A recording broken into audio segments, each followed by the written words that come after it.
فاتحہ۔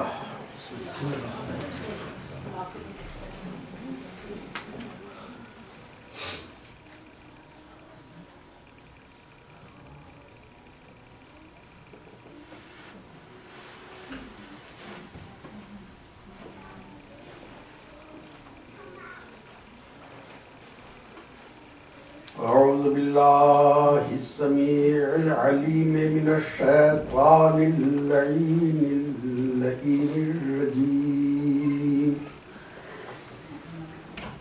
بسم اللہ الرحمن الرحیم۔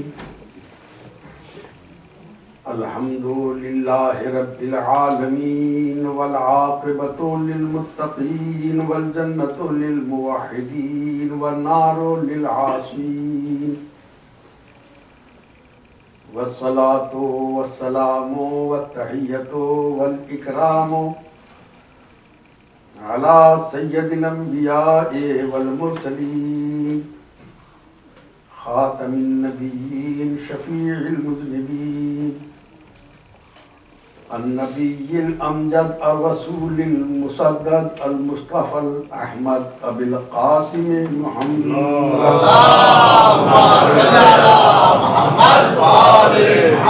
اہل بیتہ الطیبین الطاہرین المعصومین المظلومین۔ اما بعد فقد قال اللہ سبحانہ تبارک وتعالی فی کتابہ المبین، وهو أصدق القائلين وقوله الحق۔ بسم الله الرحمن الرحيم۔ ثم أورثنا الكتاب الذين اصطفينا من عبادنا فمنهم ظالم لنفسه ومنهم مقتصد ومنهم سابق بالخيرات بإذن الله،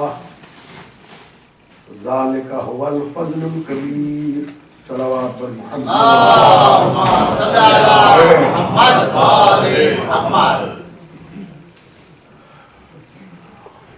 ان حضرات کے لیے کہ جو شاید اس سے پہلے کبھی موقع نہ ملا ہو شرکت کا، بطور حوالہ پیش کر رہا ہوں کہ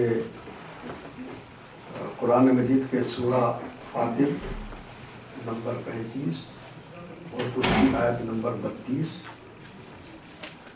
ہے جو میں نے آپ کے سامنے تلاوت کی ہے، اور اس کا ترجمہ یہ ہے کہ ثم اورثنا الکتاب الذین، پھر ہم نے وارث بنایا ہے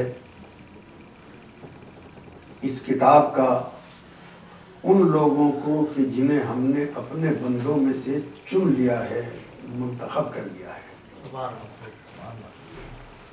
فَمِنْهُمْ ظَالِمٌ لِنَفْسِهِ، ان میں سے کچھ ایسے لوگ ہیں کہ جو اپنے نفسوں پہ ظلم کرتے ہیں میرے بندوں میں سے۔ وَمِنْهُمْ مُقْتَصِد، کچھ ایسے ہیں کہ جو بہت ہی اچھے ہی ہیں نہ بہت برے ہی ہیں۔ وَمِنْهُمْ سَابِقٌ بِالْخَيْرَاتِ، اور اس میں سے کچھ ایسے ہیں کہ جو خیرات کی طرف سبقت کرتے ہیں۔ ذالک هو الفضل الکبیر، اور یہ بہت ہی بڑا فضل ہے۔ بس میں اپنی منزلیں طے کرتا ہوا جس مقام پہ آج پہنچا ہوں وہ یہ ہے کہ اس پوری آیت کا خلاصہ، پورے مفہوم کی جان یہ ہے کہ وہ لوگ کون ہیں جنہیں اللہ نے منتخب کیا ہے، کتاب کا وارث بنایا ہے، اور ان کی پہچان کیا بتائی ہے۔ ان کی پہچان اس نے کیا بتائی ہے؟ اس نے ایک پہچان یہ بتائی ہے کہ وَمِنْهُمْ سَابِقٌ بِالْخَيْرَاتِ، وہ لوگ ہیں کہ جو نیکیوں کی طرف، خیر کی طرف سبقت کرتے ہیں، آگے بڑھتے ہیں۔ آپ حضرات تھوڑا سا آگے تشریف لے لیں۔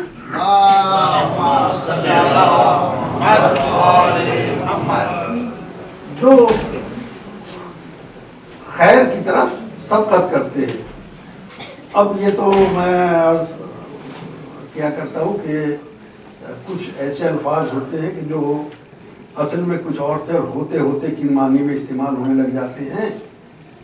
تو خیرات جو ہے وہ کچھ ایسا ہمارے معاشرے میں استعمال ہونے لگا ہے کہ بس وہ صدقے کے معنی میں آنے لگا ہے. کچھ خیرات کر دیجئے, کچھ یہ کر دیجئے, وہ کچھ کر دیجئے. لیکن اصل میں جو خیرات کا مطلب ہے وہ ہے خیر کی جمع. خیر کی جمع کو خیرات کہتے ہیں. اور خیر کا معنی کیا ہے, خیر کا مطلب کیا ہے, یہ دو لفظیں بہت ہی استعمال ہوتی ہیں. خیر و شر, اچھائی اور برائی, یہ کا استعمال ظاہر کے سبھی جگہ ہے.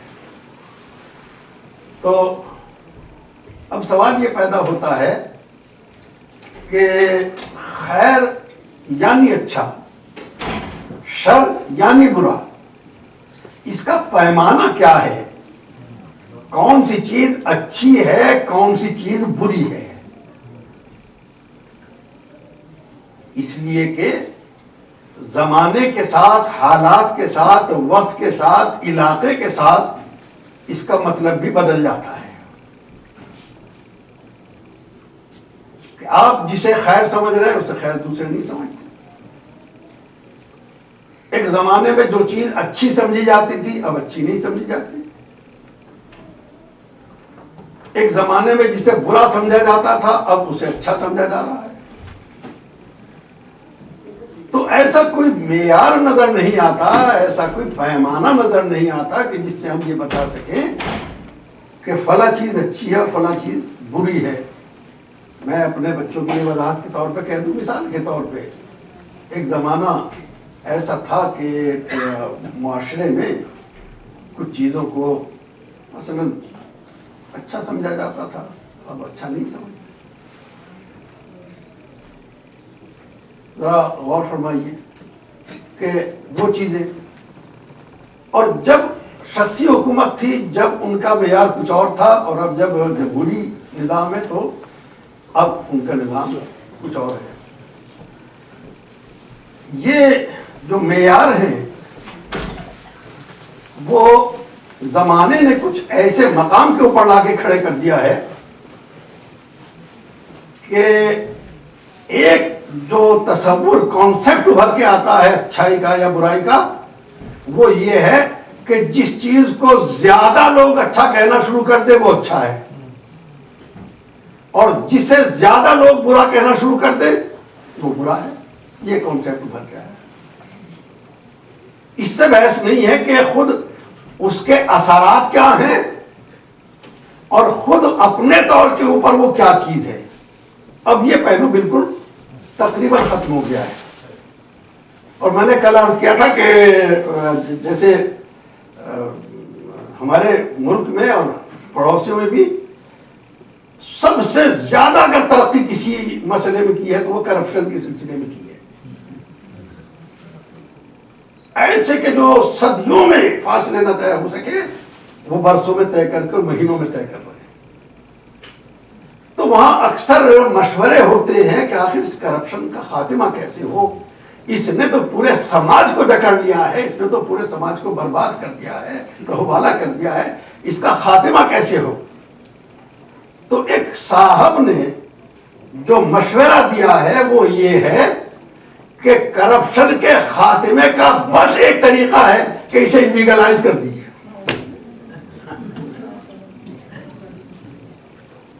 اسے لیگل قرار دیجیے, بس یہی. اور ایسا ہے بھی. یہ تو آپ دیکھ ہی رہے ہیں کہ مختلف ملکوں کے پارلیمنٹ اور قانون ساز ادارے جب برائی حد سے زیادہ پھیل جاتی ہے تو اسے کہہ دیتے ہیں کہ بھائی اس کو قانونی شکل دے دو. اب میں کیا اس کی تفصیل تھوڑا عرض کر رہا ہوں کہ کس کس چیز کو جو پہلے بری سمجھی جاتی تھی اب اس کو قانون کی شکل دے دی. یعنی بات صرف اس کی نہیں ہے کہ اس کے اندر کیا مضر پہلو ہیں, کیا مفید پہلو ہیں, بات اس کی ہے کہ لوگوں کی رائے کس کے بارے میں زیادہ ہے.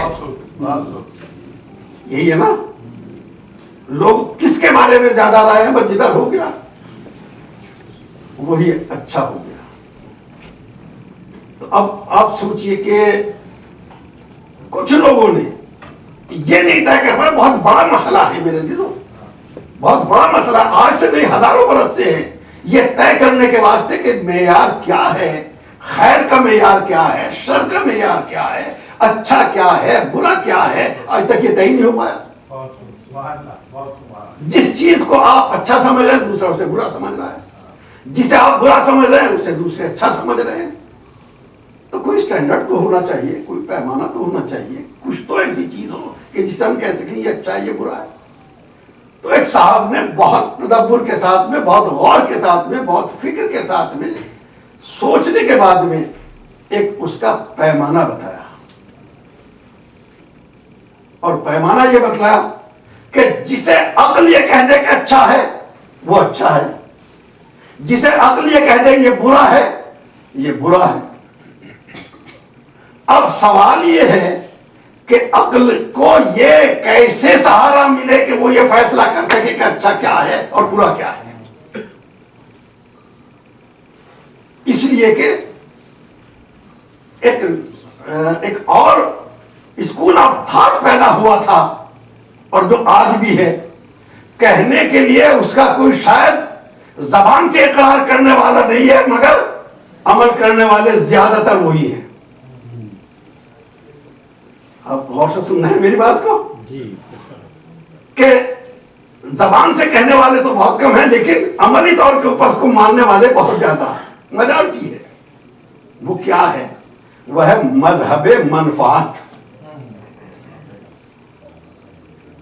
وہ ہے مذہب منفعت, یعنی جس چیز میں نفع ہو وہ اچھی ہے, جس میں برائی, جس میں نقصان ہو وہ بری ہے. اور اب آپ ذرا دیکھیے جو میں نے عرض کیا تھا کہ زبان سے کہنے والے کم ہیں لیکن عمل کرنے والے زیادہ ہیں.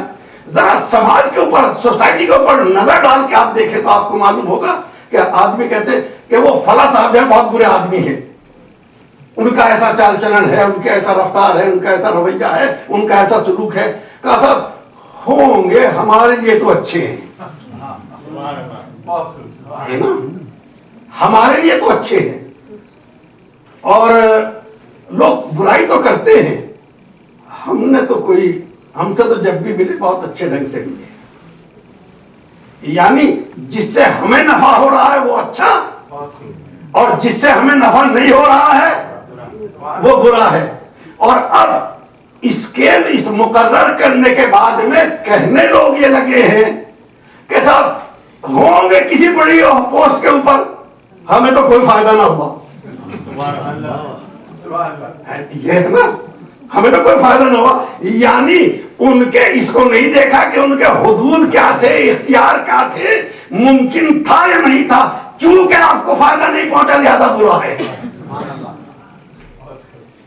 اور اگر اس نے کسی طریقے سے فائدہ پہنچا دیا تو اچھا ہے. یہ مذہب منفعت ہے اور اسی کے اوپر زیادہ تر لوگ عمل بھی کرتے ہیں. اللہ اکبر. اب ذرا ہمارے یہاں ایک طبقہ کہلاتا ہے اور وہ بزنس کلاس ہے, بنیے کہلاتے ہیں. وہ اس کے اوپر بہت یقین رکھتا ہے, اس نظریے کے اوپر.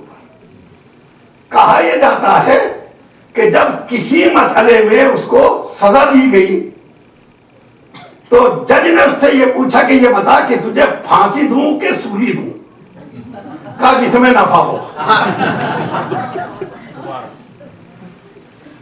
جس میں 4 پیسے کی بچت ہو وہ دے دیجیے.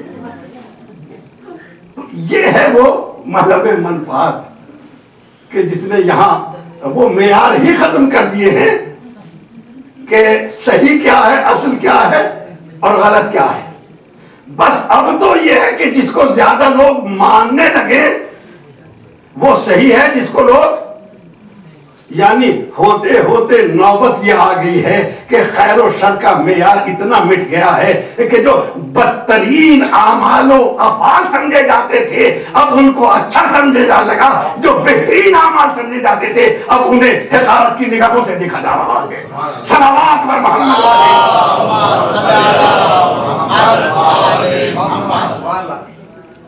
اب ذرا اس کو غور فرمائیے کہ پھر یہ خیر اور شر کا پیمانہ کیا ہے، کس کو کہیں خیر کیا ہے، کس کو کہیں شر کیا ہے۔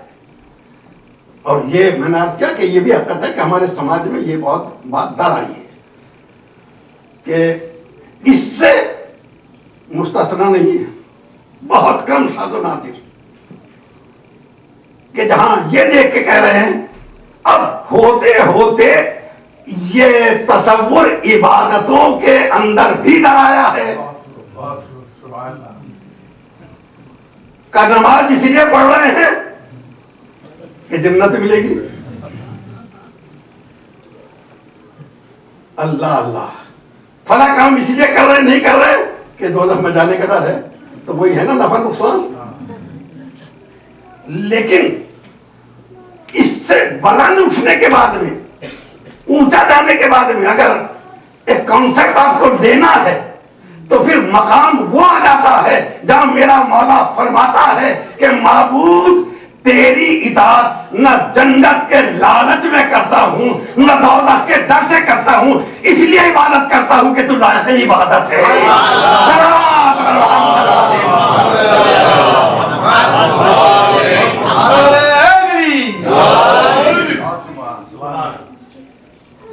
اب ظاہر ہے کہ جب اس نے یہ کانسیپٹ دے رہی ہے، آیت یہ بتا رہی ہے کہ وہ ہیں، ہم نے وارث کتاب ان کو بنایا ہے کہ جو سابق بالخیرات ہیں، نیکیوں کی طرف بڑھنے والے ہیں، نیکیوں کی طرف آگے بڑھنے والے۔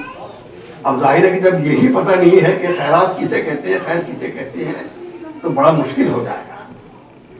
اللہ اکبر، خدا کی قسم راستے نہ ملے، ذہن الجھ کے تھک کے بیٹھ جائے اگر قرآن مجید رہنمائی نہ کرے، اگر قرآن مجید کی رہنمائی نہ ہو تو راستے ڈھونڈنا مشکل پڑ جائے۔ اس نے کیا کہا؟ کہا اچھا ہم تمہیں بتائے دیتے ہیں۔ ارشاد ہوتا ہے، ارشاد یہ ہوتا ہے کہ وَمَن يُؤْتَ الْحِكْمَةَ فَقَدْ أُوتِيَ خَيْرًا كَثِيرًا۔ یہ سمجھ لو کہ نہ یہ مادی چیزیں کچھ چیز ہیں، بلکہ اصل کیا ہے کہ جسے حکمت مل گئی ہے اسے خیر کثیر مل گیا۔ جسے حکمت مل گئی ہے اسے خیر کثیر مل گیا ہے۔ اب کوئی بھی کمیونٹی ہو، کوئی جماعت ہو، کوئی بھی آرگنائزیشن ہو، اس کو یہ دیکھ لینا چاہیے اس کا جو بھی اعمال و افعال و حرکات و سکنات ہیں وہ حکمت کے اوپر مبنی ہے یا حکمت کا کوئی دخل نہیں ہے۔ اگر حکمت کے ساتھ ہے تو خیر کثیر ہے، حکمت نہیں ہے تو کچھ بھی نہیں ہے۔ صلوات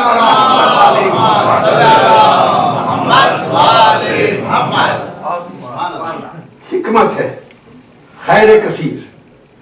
اور اب ان کی طرف اشارہ کر رہا ہوں کیونکہ مجھے تھوڑا سا آگے جانا ہے کہ جہاں یہ بتایا گیا ہے کہ وہ شخصیتیں کیا ہیں ان کی طرف تھوڑا سا اشارہ ہو جائے۔ رب العزت کا ارشاد ہے قرآن مجید سورہ انبیاء، جہاں فرماتا ہے وَجَعَلْنَاهُمْ أَئِمَّةً يَهْدُونَ بِأَمْرِنَا، ہم نے ان لوگوں کو امام بنایا ہے۔ سورہ انبیاء کی آیت ہے وَجَعَلْنَاهُمْ أَئِمَّةً، ہم نے ایسے لوگوں کو امام قرار دیا ہے، یہدونا بِأَمْرِنَا، جو ہمارے امر کے ساتھ، حکم کے ساتھ ہدایت کر رہے ہیں۔ وَأَوْحَيْنَا إِلَيْهِمْ فِعْلَ الْخَيْرَاتِ وَإِقَامَةَ الصَّلَاةِ وَإِيتَاءَ الزَّكَاةِ وَكَانُوا لَنَا عَابِدِينَ، ہم نے ان کو ایسا بنایا ہے کہ جن کی طرف توجہ فرمائیں گے میرے عزیزوں، چاہنے والوں کا مجمع ہے، سمجھدار کا مجمع ہے، غور فرمائیں گے کہ ایک لفظ کے اوپر قرآن مجید کی توجہ چاہ رہا ہوں۔ ارشاد یہ ہوتا ہے ہم نے ان کو امام قرار دیا ہے، تو کس کو؟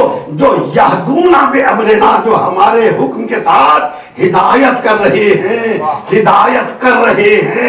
یہ نہیں کہا جو ہدایت کر کے چلے گئے، سبحان اللہ، سبحان اللہ، سبحان اللہ۔ یہ نہیں کہا کہ جو ہدایت کر کے چلے گئے ہیں۔ آیت پکار پکار کے کہہ رہی ہے ہم نے امام ان کو بنایا ہے جو ہمارے امر کے ساتھ ہدایت کر رہے ہیں۔ اس کا مطلب یہ ہوا سلسلہ امامت ختم نہیں ہوا ہے۔ سبحان اللہ، سبحان اللہ۔ اس کا مطلب یہ ہے کہ جب تک آیت باقی ہے اس وقت تک امام کا وجود باقی ہے۔ صلوات محمد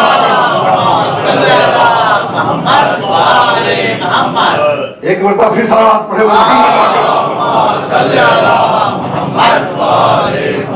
ارشاد ہوتا ہے جعلناہم ائمۃ یہدون، ہم نے ان کو امام بنایا ہے کہ جو ہمارے امر کے ساتھ ہدایت کرتے ہیں، اور ان کی پہچان اور بتائی، تنہا یہاں تک بات نہیں رکھی ہے، اس لیے کہ میں نے بتلایا کہ یہ تو کوئی بھی کہہ سکتا ہے کہ صاحب ہم یہی کام کر رہے ہیں، ہم بھی ہدایت کر رہے ہیں، مگر پورے توجہ کے ساتھ میں لفظوں پہ غور فرمائیں۔ آیت کی ارشاد کیا ہوتا ہے؟ وَأَوْحَيْنَا إِلَيْهِمْ فِعْلَ الْخَيْرَاتِ، ہم نے ان کو خیرات کرنے کا، خیر کرنے کی وحی کی ہے۔ ہم نے ان کو وحی کی ہے، ہم نے ان کو وحی کی ہے۔ وَأَوْحَيْنَا إِلَيْهِمْ فِعْلَ الْخَيْرَاتِ، ہم نے ان کو وحی کی ہے کہ وہ خیر کرتے رہیں۔ اب تو میرے خیال میں اندازہ ہو جانا چاہیے، بات واضح ہو جانی چاہیے کہ دیکھیے خیر کے اگر تلاش کرنا ہے کہ کون خیر کی طرف لے کے جا رہا ہے، بس بات یہ تسلیم کرنی پڑے گی کچھ ایسی ہستیاں ہیں، کچھ ایسے امام ہیں کہ جو اپنی طرف سے نہیں کہہ رہے ہیں، وہی نازل ہوتی ہے، وہ عمل انجام دے دیتے ہیں۔ صلوات محمد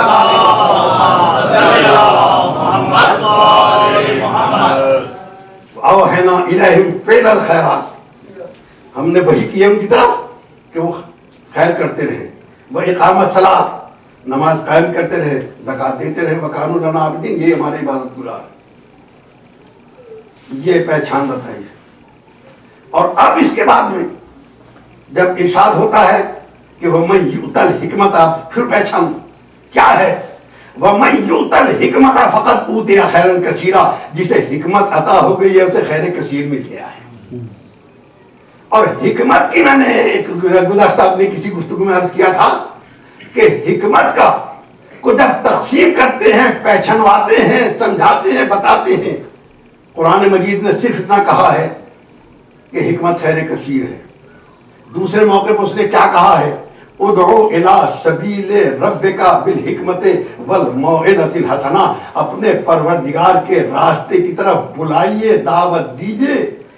کیسے؟ خشونت کے ساتھ میں نہیں، لڑنے کے ساتھ نہیں، جھگڑنے کے ساتھ نہیں، بالحکمت، حکمت کے ساتھ، والموعظۃ الحسنہ، اچھے واعظ و نصیحت کے ساتھ میں،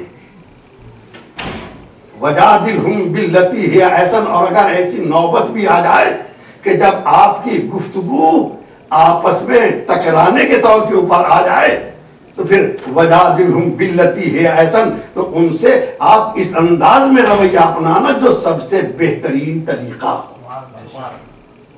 وجادلہم باللتی ہی احسن، اس انداز سے بلائیے۔ یہ تو یہاں قرآن مجید کہہ کے خاموش ہو گیا۔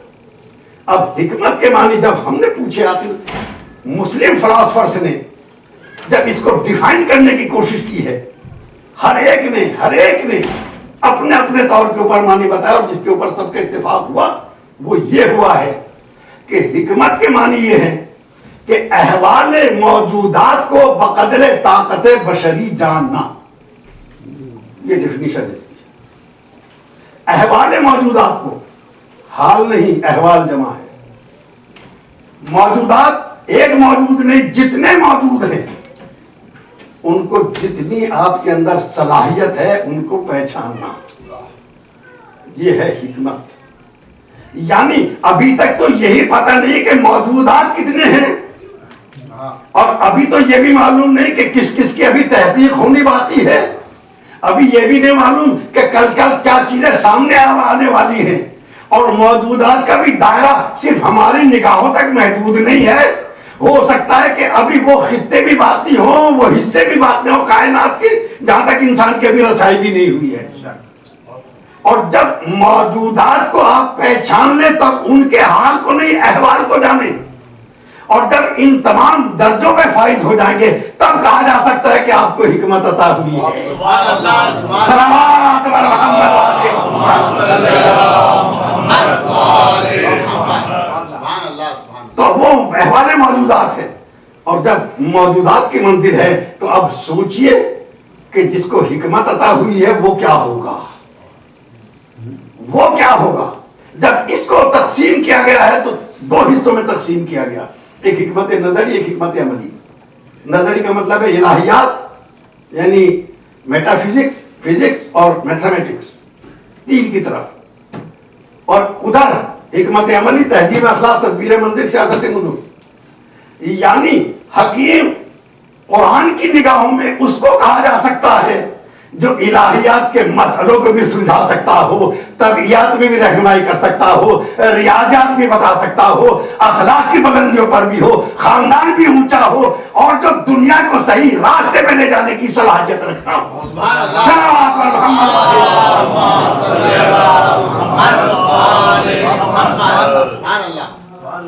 اور اب ذرا میں اس منزل کی طرف آ رہا ہوں، کیونکہ میں نے عرض کیا تھا کہ یہ طے کرنا ہی مشکل ہے کہ جو آپ جس کو سمجھ رہے ہیں وہ کیا ہے، اور وہ ہر لمحے آدمی کی نیتیں بدلتی ہیں، حالات بدلتے ہیں، اور اسی حساب سے وہ ایک معیار بنا دیتا ہے کہ صاحب یہی اچھا تھا، اس وقت یہی بہتر تھا۔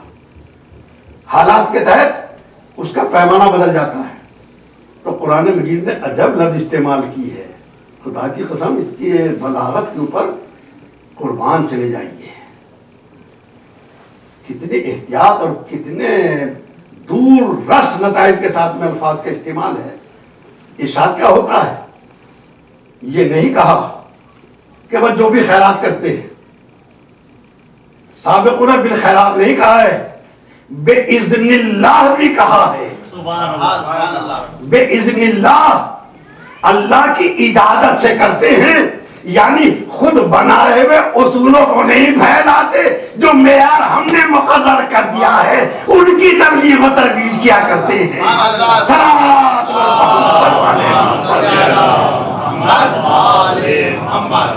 اور پھر مجھے اس مقام کے اوپر ٹھہر کے آپ سے بات کرنی ہے کہ اس نے کہا بے اذن اللہ۔ اکثر لفظ استعمال ہوتی ہے امر کی، تنزل الملائکۃ والروح فیہا بِإِذْنِ رَبِّهِمْ مِنْ كُلِّ امر۔ اکثر یہ ہوتا ہے کہ ہمارے امر کے ساتھ میں ہم نے تمہیں حکم دے دیا ہے یہ کیجیے، لیکن یہاں جو لفظ استعمال کی ہے وہ یہ نہیں کہا کہ ہم نے حکم دیا ہے، یہ نہیں کہا کہ ہمارے حکم کے ساتھ میں وہ خیرات کرتے ہیں، یہ کہا اذن کے ساتھ کرتے ہیں۔ امر اور اذن میں فرق کیا ہے؟ امر میں کام کرنے والے کی اپنی کوئی مرضی نہیں ہوتی، جیسے بھی حکم دینے والا حکم دے گا، اچھا ہو تو برا ہو تو وہ جانے، اس لیے کہا جاتا ہے امر۔ یہاں کا اذن، اذن کا مطلب یہ ہے ہم اجازت دے رہے ہیں، انیشیٹو تمہارا ہے، اپروول ہمارا ہے۔ صلوات بر محمد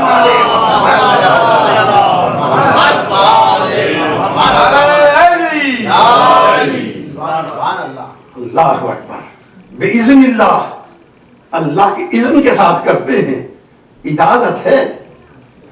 اجازت میں یہی ہوتا ہے کہ آپ ابتدا کیجئے، ہماری طرف سے اگر ٹھیک ہے ہم اجازت دے دیں۔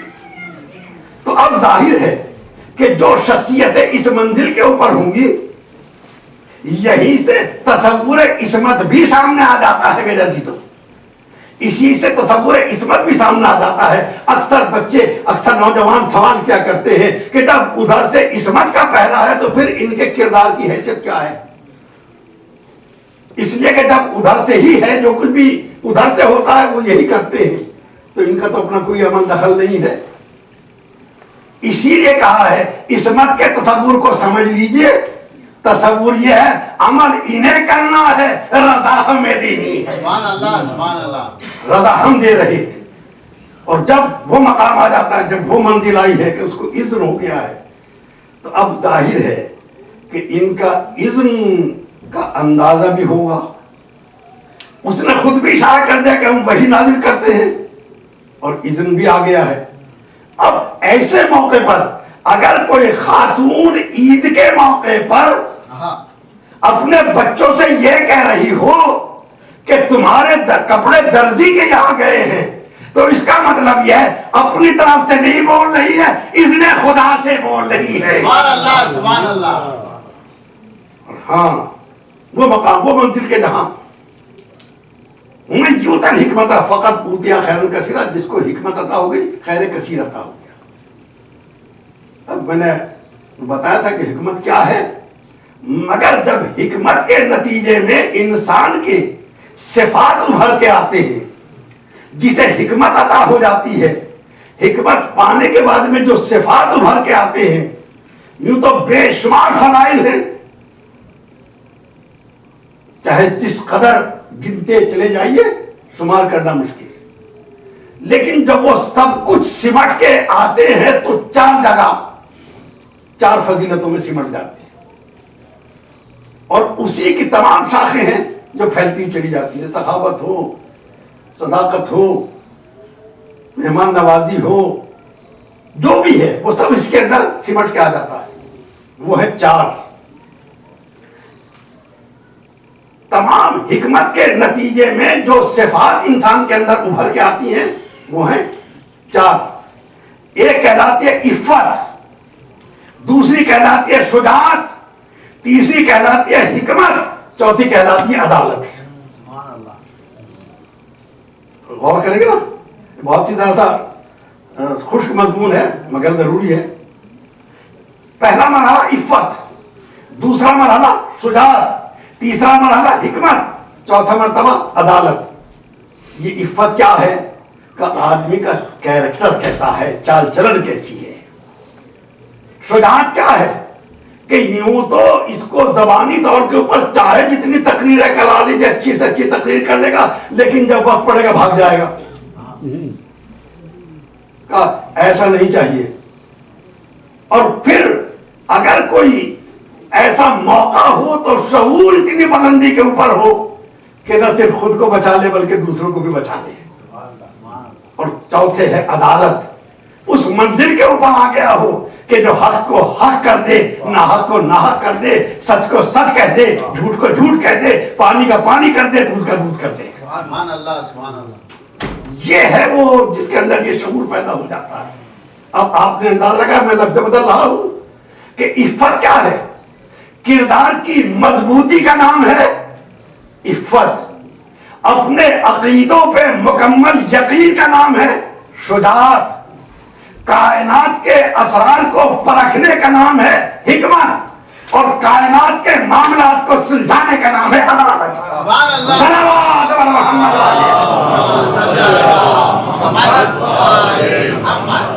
سبحان اللہ. ایک مرتبہ پھر صلوات پڑھو اور محمد.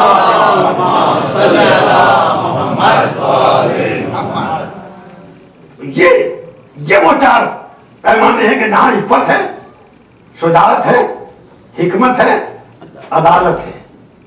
اب ایسی شخصیتیں ڈھونڈنے کا کام آپ کا ہے کہ جہاں اکثر ایسا ہوتا ہے کسی کا عفت ہے تو شجاعت نہیں ہے، شجاعت ہے تو حکمت نہیں ہے، اور حکمت ہے تو عدالت نہیں ہے. اب ایسی شخصیتوں کو ڈھونڈنے کا فریضہ اس سوسائٹی کا ہے جسے طلب ہے کہ صحیح راستے پر چلے. یہ ان کا کام نہیں ہے، ہماری ضرورت ہے. یہ تلاش کرنا پڑے گا کہ جہاں اس طرح کے فضائل پائے جا رہے ہوں. بس میرے سامنے تو ایک خانوادہ ہے جس کی عفت اس مقام پر ہے کہ آیا تطہیر اتری، جس کی شجاعت اس منزل کے اوپر ہے کہ کل ایمان بنا، جس کی حکمت اس منزل کے اوپر ہے کہ دار حکمت کا باپ بنا، جس کی عدالت اس منزل کے اوپر ہے کہ غیر بھی چلا اٹھتے ہیں علی تم نے صحیح فیصلہ کیا. صلوات علی محمد. نعرہ حیدری، نعرہ صفدری، نعرہ خیبری۔ یہ وہ مقام، یہ وہ منزل ہے کہ جہاں بتایا کہ وہ اس کے اندر یہ صفات پائے جاتے ہیں، اور جب صفات پائے جا رہے ہیں تو میرے عزیزوں یہ تاریخ کا فیصلہ ہے۔ ظاہر ہے کہ جو گمراہ قسم کے لوگ پیدا ہو گئے ان سے نہیں، لیکن جن میں تھوڑا سا بھی انصاف اور شعور ہے وہ آج بھی اس بات کو مانتے ہیں کہ اس سے بحث نہیں ہے کہ حکومت کسے ملی یا نہیں ملی ہے، وہ ظاہر ہے کہ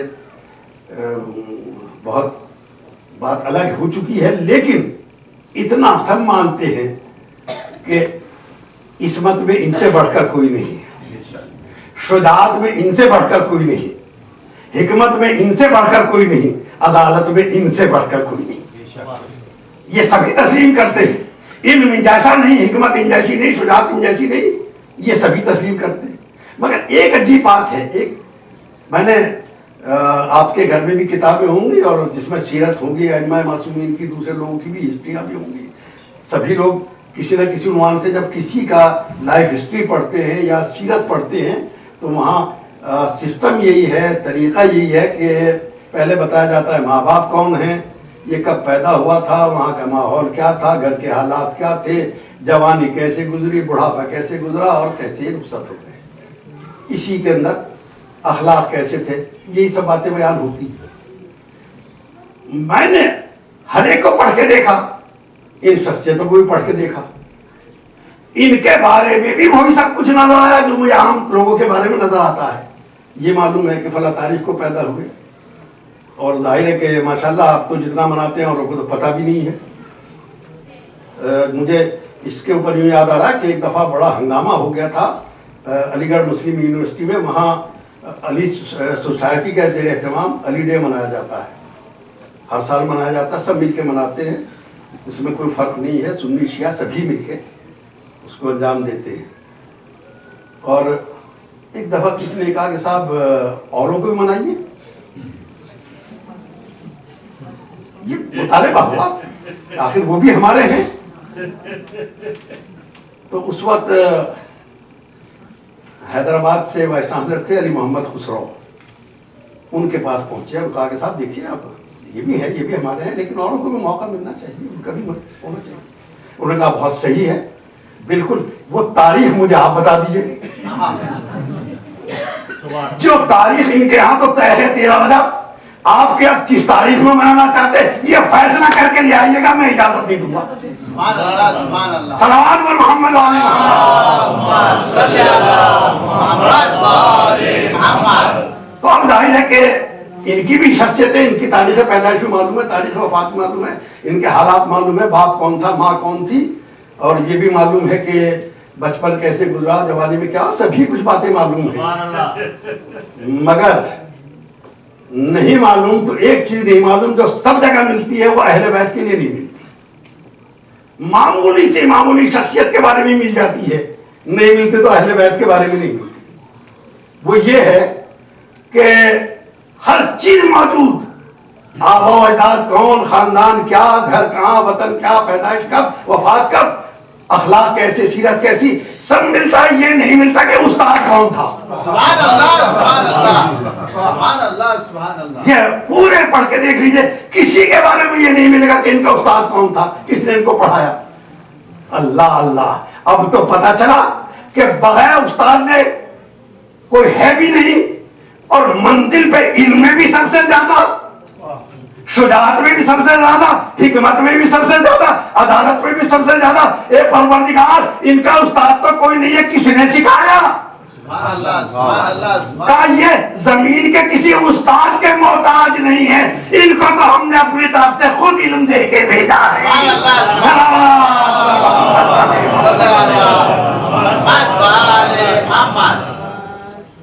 تو یہ اب میں آپ کو اس منزل پہ لے کے جا رہا ہوں کہ جہاں حجاج ابن یوسف کا آپ نے نام سنا ہے، عبد الملک ابن مروان کی طرف سے کوفے کا حاکم، اور یہ المیہ ہے کہ مسلمانوں کے حاکم اتنے شاندار گزرے ہیں کہ کوئی عیب ایسا نہیں ہے کہ جو ان کے گھر سے ہو کے نہ آتا ہو، اور وہ بھی کوئی چھوٹا موٹا نہیں بلکہ پوری طاقت کے ساتھ۔ ان کی شہرت کس بات کے اوپر ہے کہ ان کو لوگوں کے قتل کرنے سے لذت حاصل ہوتی تھی۔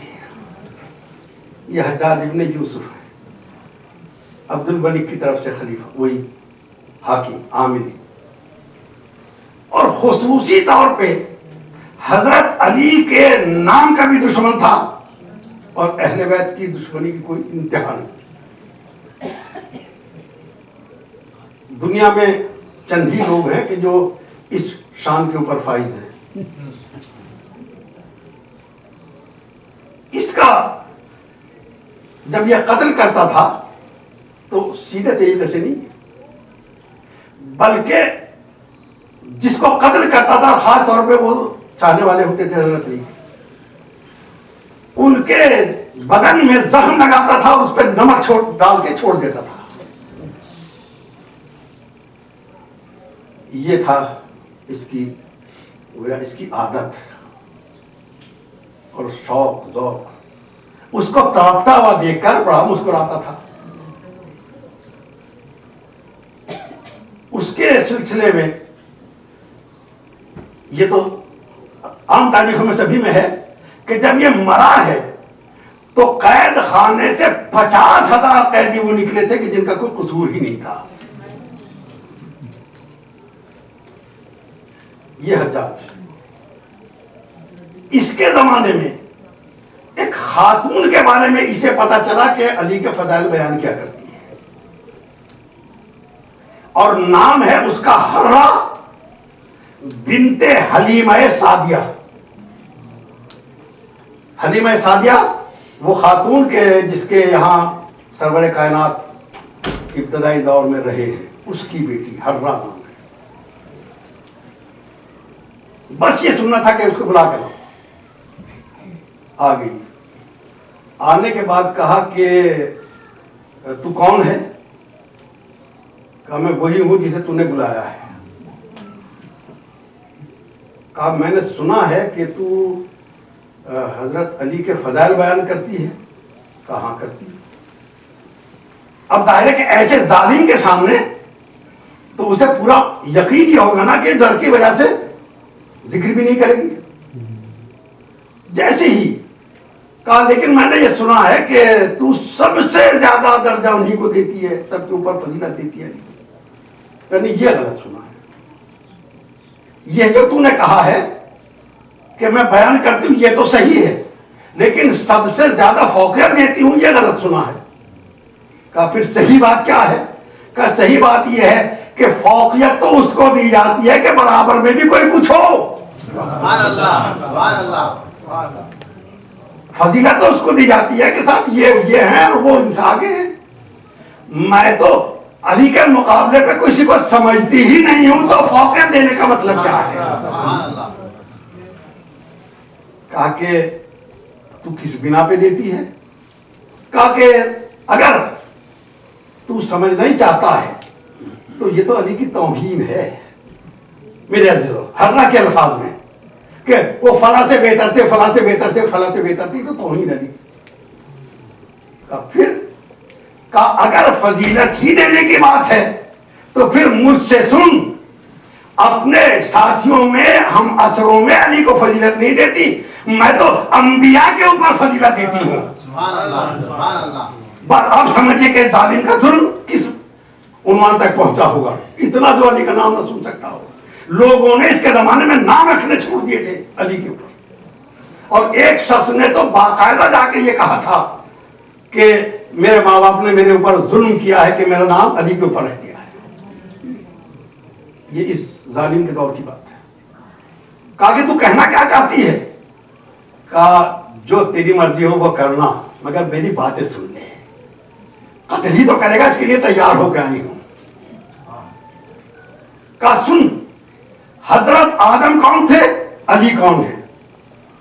آدم وہ تھے کہ جنہیں پروردگار نے منع کیا تھا کہ درخت کے پاس نہ جانا، درخت کے پاس تو نہیں گئے لیکن اس درخت کا پھل کھا لیا، ترک اولا ہو گیا، آدم سے ترک اولا ہو گیا۔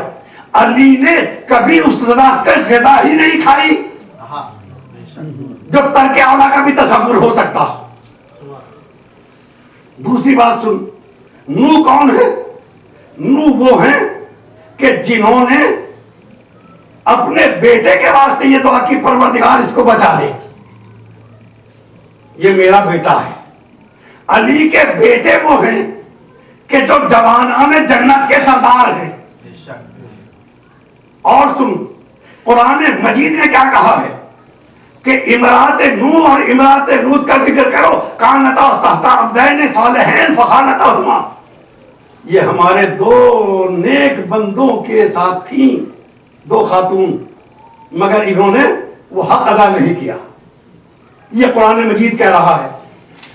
علی کی زوجہ وہ ہے جو خاتون میں جنت بنا کے بھیجی گئی ہے۔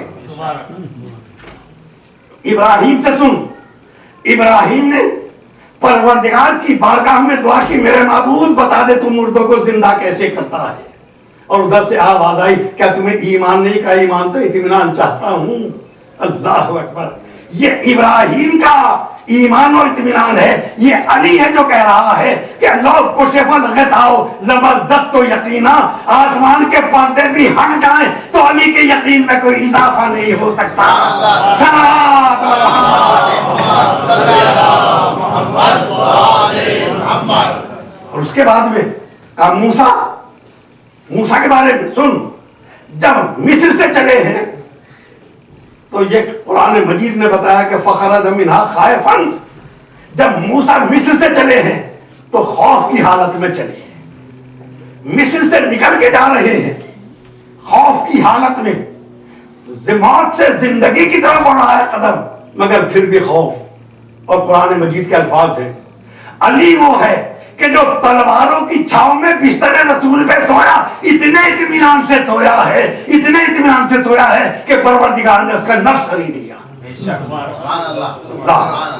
اور سن حجاج، حضرت عیسیٰ وہ ہیں کہ جہاں عیسیٰ کی ماں نے دعا مانگی پروردگار مجھے رزق عطا فرما، حکم دے دیا گیا کہ درخت کی ٹہنی ہلا لو، درخت کی ٹہنی ہلا لو۔ فاطمہ وہ ہیں کہ جس کے دروازے پہ دسترخوان آئے ہیں۔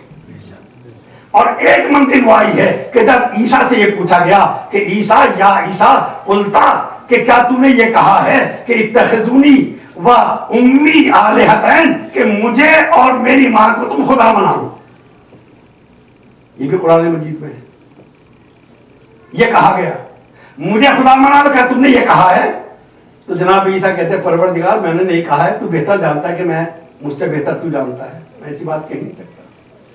بس فرق کیا ہوا، لوگوں نے کہنا شروع کر دیا، بعض پرس ہو رہی ہے حضرت عیسیٰ سے، کیا تم نے کہا ہے؟ نہیں معبود میں نے نہیں کہا ہے، یہ مان رہے ہیں۔ مگر اس کے باوجود انہوں نے عیسیٰ کو خدا کہا، عیسیٰ نے کوئی سزا نہیں دی۔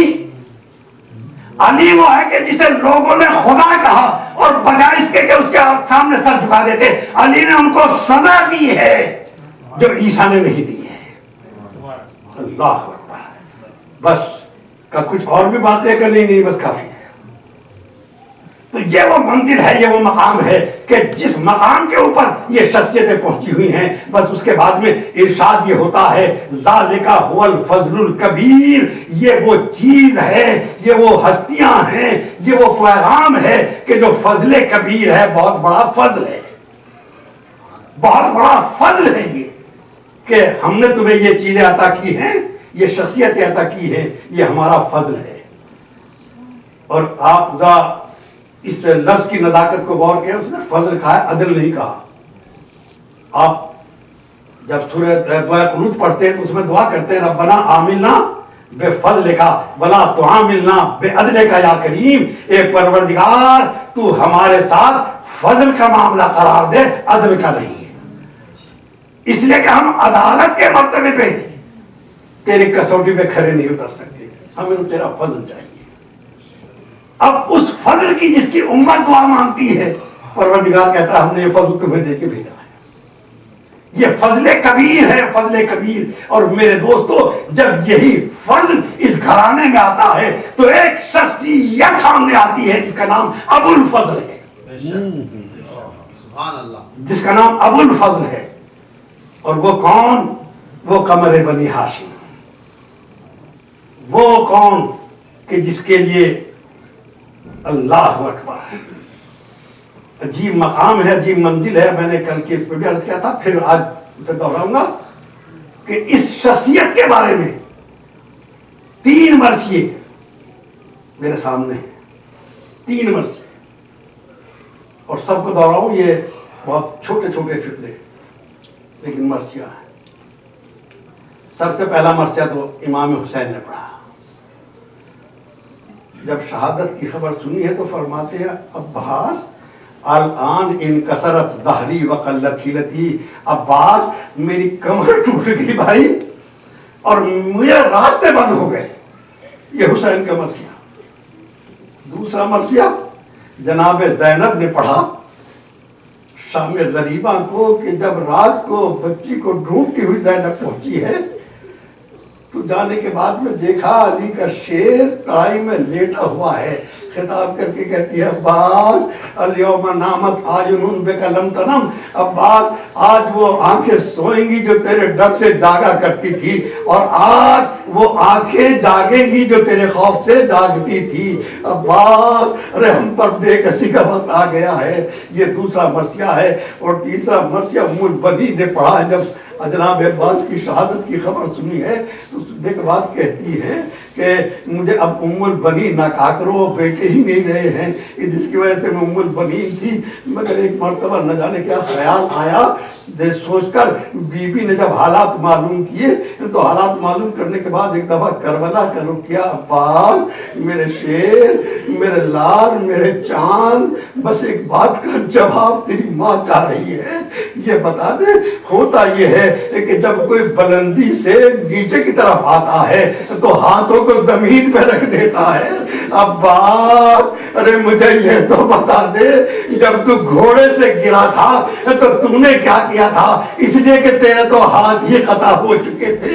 بس ہاں دوستو، اب سوچئے کہ جس شخصیت کا نام عباس ہے وہ کون ہے؟ وہ شخصیت ہے کہ جس کے بارے میں پورے گھر والوں کو ڈھارس ہے، جب تک عباس ہے ہر ایک کو اطمینان ہے، عباس موجود ہے۔ اور وہ منزل بھی آ گئی کہ جب عباس نے اجازت مانگی، مولا مجھے بھی اجازت دے دیجئے، تو حسین فرماتے ہیں عباس تم تو میرے لشکر کے علمدار ہو۔ ایک بار وہ مقام آ گیا کہ جب عباس نے کہا مولا اب وہ لشکر ہی کہاں رہا ہے کہ جس کا میں علمدار تھا، مولا اجازت دے دیجئے، یہ سننا تھا۔ فرماتے ہیں عباس ارے جا رہے ہو، یہ مشکیزہ اور یہ بچوں کی پیاس ذرا دیکھ تو لو، یہ سناجی منزل ہے۔ کیا حسین کو پہلے نہیں معلوم تھا کہ بچے پیاسے ہیں؟ مگر اب حسین کو روکنے کے لیے کوئی ذریعہ چاہیے، تو فرماتے یہ مشکیزہ لے کر جاؤ۔ اور تاریخ یہ بھی کہتی ہے جب عباس چلنے لگے ہیں تو حسین نے کہا بھائی تم تو پانی لینے جا رہے ہو، تمہیں تلوار کی ضرورت نہیں ہے، نیزہ کافی ہے۔ اور دوستو عالم یہ ہے 500 سوار فرات کے اوپر پہرا دینے کے لیے عمرو ابن حجاج زبیدی کے ماتحتی میں مقرر کیے گئے ہیں، اور جانے والا ایک نیزہ لے کے جا رہا ہے۔ ان کی ڈیوٹی یہ ہے کہ وہ پانی نہ جانے دے، عباس نیزہ لے کے پانی جا رہے ہیں۔ اب سوچئے کہ جس نے 500 سواروں کو ایک نیزے کی نوک کے اوپر دریا سے ہٹا دیا ہے، اگر اسے تلوار مل گئی ہوتی تو نوبت کیا آتی؟ ہاں یقیناً میرے دوستو، بس تاریخ تو یہ کہتی ہے، اور اب کہ ہم نے دیکھا بھی ہے کہ جب فرات سے راستہ طے کرتے ہوئے ادھر کو جاتے ہیں، خیمہ گاہ کی طرف دیکھتے ہیں تو سب سے پہلے جناب عباس کا ہاتھ قطع ہوتا ہے، جہاں آج بھی ایک چھوٹی سی تربت بنی ہوئی ہے، کہا یہ کف عباس ہے۔ اس کے بعد میں اور آگے بڑھتے ہیں تو پھر دوسرے ہاتھ کا بھی وہاں بھی چھوٹی سے منار بنا ہوا ہے۔ اب اس کے بعد میں خیمہ گاہ اور عباس کے ہاتھ کے درمیان میں ایک مقام بنا ہوا ہے کہ جہاں مشکیزہ بھی بنا ہوا ہے،